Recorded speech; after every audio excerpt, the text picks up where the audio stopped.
Hello, welcome to Illinois Stories. I'm Mark McDonald near Riverton at the Mother House of the Hospital Sisters of St. Francis. Here there is a historical connection between the early sisters and Mary Todd Lincoln. Now this historical connection will be celebrated in an upcoming ceremony at the Abraham Lincoln Presidential Museum.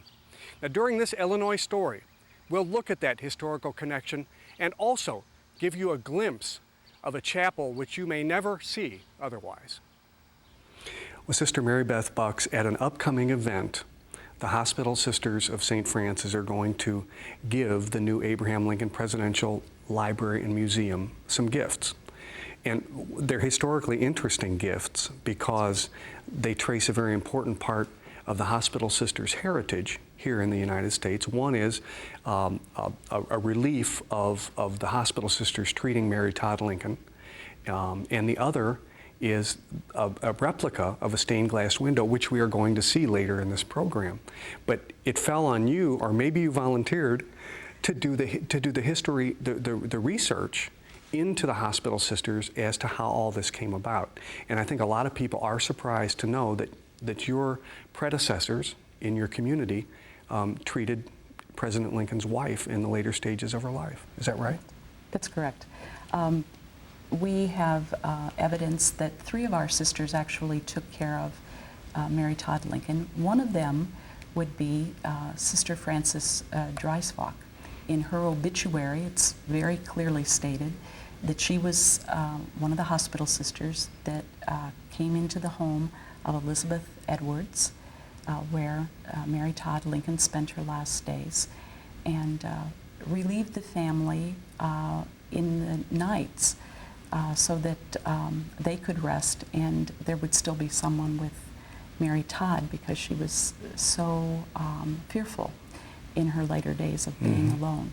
So the sister that we really speak about is the one we have a photo of, so that we can give you an image of what one of the hospital sisters would have looked like in those days. So. I'll bet you were thrilled, absolutely thrilled to find this photo too. And this is the Sister Frances that we're talking about, because even if you knew, even if you had written knowledge of what was going on, to have a photograph means everything, doesn't it? It is true. And we found this photograph in our files of Sister Frances when we were doing our initial review of our files to see what was there for any of the founding sisters that came to the United States in 1875 to begin our community's province here. In your research, you have learned, and I think we're going to walk over here and look at some of your timetables, but in your research, you have learned that the first nun, the founding nuns that came over from Germany and started this organization here, had a really different life than the nursing sisters now have. Isn't that right? That's correct. Our sisters came on the SS Moss in October of 1875. They boarded the ship at Rotterdam and had 3 weeks on the sea. That's right. Where that information is, right? They had 3 weeks on the sea. We have a diary that kind of chronicles that time, and we know that they had a very, very stormy trip.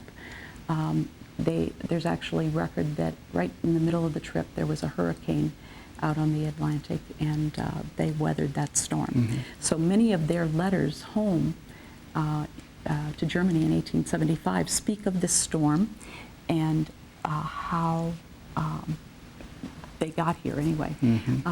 When they arrived, there was a priest from the Springfield Diocese, then known as the Alton Diocese, waiting for them in New York. They immediately boarded a train to come west to Alton, Illinois, and to be met by the bishop there and to begin this process of taking care of the sick in the Diocese of Alton. Bishop Baltes was the bishop at the time. He had 6 locations where these 20 women would be divided. So doing the math, you know that there were 3 or 4 sisters sent out really the week after they arrived to the new locations. They came with no money, no English, Wow. no equipment to begin a hospital, and actually very little of anything. Like all the immigrants, there was very little that they carried with them. And from there they began taking care of patients and getting themselves settled in each of the locations where they went. Speaking just directly to Springfield, we know that the sisters lived with the Ursuline sisters, who were established where actually we know Ursuline Academy today. And they were very, the Ursulines were very instructive. They taught our sisters English. They went to class with the first graders and learned English. They went about in the neighborhood to see who might need their nursing care.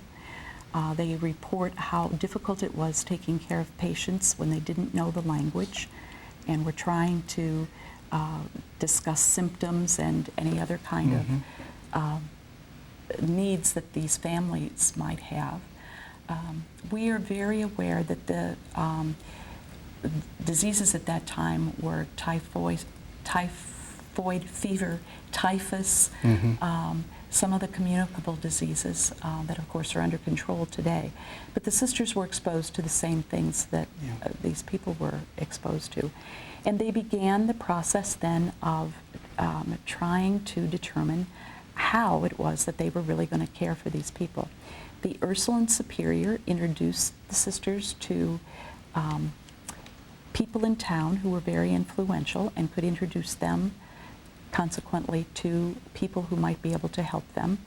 And within the first 3 weeks, they moved from the Ursulines to a house that the diocese owned and thought might be helpful for them.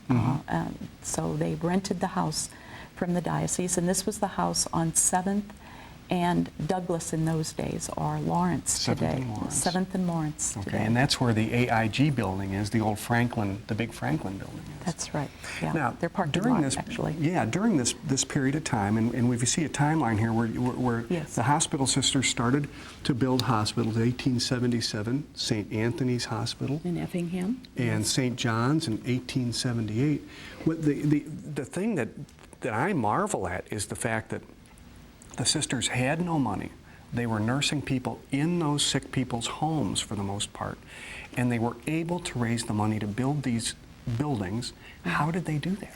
Well, they did it with the help of the local people.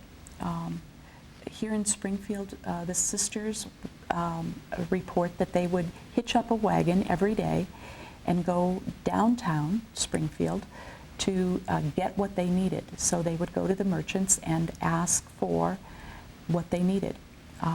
They would take somebody with them who spoke English so that they could be understood, and then they would simply ask for what they needed, and then they'd go to the other end of town, across South Grand, where there were still farms, and they would beg for produce for both themselves and their patients, so that they would have nutritious meals to feed their patients. Eventually, they brought these the sickest of the people to their own home and took care of them in their home. And some of the sisters would then go out to visit in the homes and stay with persons who were ill, or if they determined they were sick enough, would bring them to their own home. And they took care of them there. Let's walk over and Sure. see a picture of Springfield at the time, because you can sort of put into context what we're talking about here. This is the bird's eye view of Springfield, Illinois, which was a map of the city done. I believe this map is dated 1852. So when the sisters came, their initial home was the Jacob Luce residence at 7th and Douglas. What is now 7th and Lawrence. Correct. Yeah. And the house here was, in some places, a 3-story building. In other places, a 2-story and then a 1-story building. So you get the feeling that it was probably added on to over time. This is an Elijah Isles home originally that Jacob Luce bought from him. And there was enough land in this block for the sisters to have a garden for themselves, and also a few sheds for their cows and chickens, so that the patients would have nutritious food. They had a long way to go, though, from where they were staying over to what is now St. John's Hospital. That's right. Well, in the 3 years that it took them to get the monies that they needed to actually buy the property and build the hospital, they pretty much concentrated here at the 7th and Douglas location. They did buy property in 1878 for $2,000. In those days, I imagine that was quite a bit of money. It's hard to come up, for them. especially when you're begging for the money. It's hard That's to come right. up with that kind of But money. they bought this small piece of property here that was close to what was the St. Peter and Paul Church. And the priest that they were working with was the pastor at St. Peter and Paul's. So I'm sure he was on the lookout for a piece of property a little bit closer to his end of town. And they built the hospital then as we know it, St. John's. And it was in the way they understood hospital, that it was arranged appropriately so that it could easily get to their patients. There was a space for a pharmacy. They had the men on one floor, the women on another. No elevator in these original hospital buildings. Let's take a look at that Yes, building, because sure. it's fascinating. We have it here. This is the first St. John's Hospital building, actually the building built, although the sisters called their home St. John's Hospital. We have that in a very early city directory. But by 1879, this building would have been in use, and the sisters were nursing there.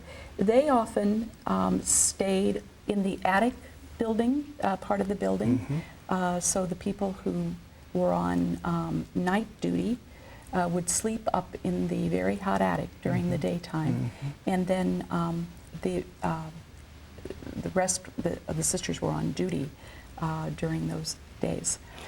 We have, in the event that is coming up on July the 15th, half of the monies raised will also go to St. John's Breadline. And this This is the old hospital. This is the old hospital with a waiting area built out in front for those people who were lining up at the Depression to get food. And St. John's Breadline pre-existed the Depression. We often hear the sisters, the stories that have been passed down about the hobos from the train coming directly to the hospital for food. But during the Depression, that became even more prominent. And this was the beginning of what we know today as St. John's Hospital. Eventually, Catholic Charities took over the Breadline. The Breadline, and there's been several locations for the Breadline. One of those being